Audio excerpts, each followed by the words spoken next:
আমরা রুই মাছ রান্না করবো। দেখতে পাচ্ছেন রুই মাছটা আমরা ভাজি করে নিলাম। ফুলকপি দিয়ে আজকে আমরা রুই মাছ রান্না করব। তো এখন কী কী মশলা দেবো আপনাদেরকে একটু দেখিয়ে দিই। আমরা এখানে পেঁয়াজ দিয়ে নিয়েছি তেলের মধ্যে, মাছ ভাজা তেলের মধ্যে। আর এখানে ভালো করে পেঁয়াজটা ভাজা হয়ে গেছে। এখন আমরা বাটা মশলা দিব।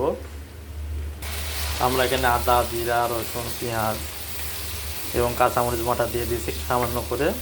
সাথে আমরা হালকা রঙের জন্য শুকনো মরিচের গুঁড়া ব্যবহার করব। এখন ভালোভাবে মশলাটাকে আমরা আগে কষাই নিচ্ছি, দেখতে পাচ্ছেন। আমরা হাফ টেবিল চামচ হলদির গুঁড়া, হাফ টেবিল চামচ মরিচের গুঁড়া ব্যবহার করলাম, যাতে মশলাটা কালারের জন্য তরকারি কালারটা ভালো হয়। এই কারণে দেখতে পাচ্ছেন কালারটা সুন্দর চলে আসলো। তো আমরা এরকমভাবে আগে ভালোভাবে মশলাটা কষায় নেব। মশলাটা কষায় তারপরে আমরা আজকে আরও এর মধ্যে কুমড়ি বড়ি দেবো। এখানে দেখতে পাচ্ছেন আমরা কুমড়ি বড়িটা সুন্দর করে ভেজে নিয়েছি, একটু বাদামি রং করে। তো আমরা এরকমভাবে ভাজি করে মশলাটার সাথে কষাবো। দেখতে পাচ্ছেন আমরা এখন মশলাটার মধ্যে কুমড়ি বড়িটা দিয়ে দিলাম, দিয়ে ভালোভাবে এখন কষায় নেবো আগে। এখন ঢাকন দিয়ে ঢেকে রাখবো। দেখতে পাচ্ছেন আমাদের কুমড়ি বড়ি এবং মশলাটা ভালোভাবে কষায় নিচ্ছে, যাতে পরিপূর্ণভাবে সিদ্ধ হয়। আমরা এর মধ্যে হাফ কাপ পরিমাণ পানি দিয়ে দেবো। এখন এখানে কুমড়ি বড়িটা কষানো শেষ হয়ে গেছে। এখন আমরা এর মধ্যে ফুলকপিটা দিব। দেখতে পাচ্ছেন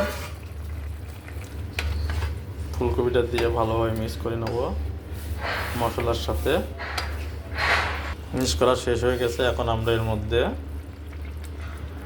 ঢাকন দিয়ে ঢেকে রাখবো। দেখতে পাচ্ছেন আমাদের কষানো শেষ। এখন আমরা এর মধ্যে মাছগুলোকে দিয়ে দিলাম, দেখতে পাচ্ছেন।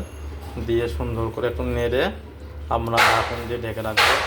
আপনারা দেখতে পাচ্ছেন আমাদের তরকারির ঝোলটা শুকাইয়ে ফেলাবো একটু, কারণ ঢাকন দিয়ে ঢেকে রাখলে ঝোলটা নিষ্কাশন হতে দেরি লাগবে। এখন আগলা করে দিলাম। কুমড়ি বড়িটা পরিপূর্ণভাবে দেখতে পাচ্ছেন সিদ্ধ হয়ে গেছে। আমরা আর ঝোলটা শুকায় নামিয়ে ফেলবো। আমাদের ঝাল লবণ পারফেক্ট আছে। অবশেষে আমাদের ঝোলটা দেখতে পাচ্ছেন শুকায় গেছে। এখন আমরা তরকারিটাকে নামিয়ে ফেলবো।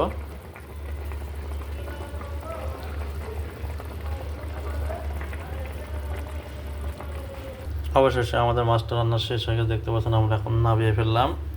আমাদের এই মাছ রান্না যদি আপনাদের ভালো লেগে থাকে, আপনারা অবশ্যই লাইক, শেয়ার, কমেন্ট করতে ভুলবেন না এবং অন্যকে দেখার সুযোগ করে দিবেন। আলম রান্নাঘর থেকে। আল্লাহ হাফেজ।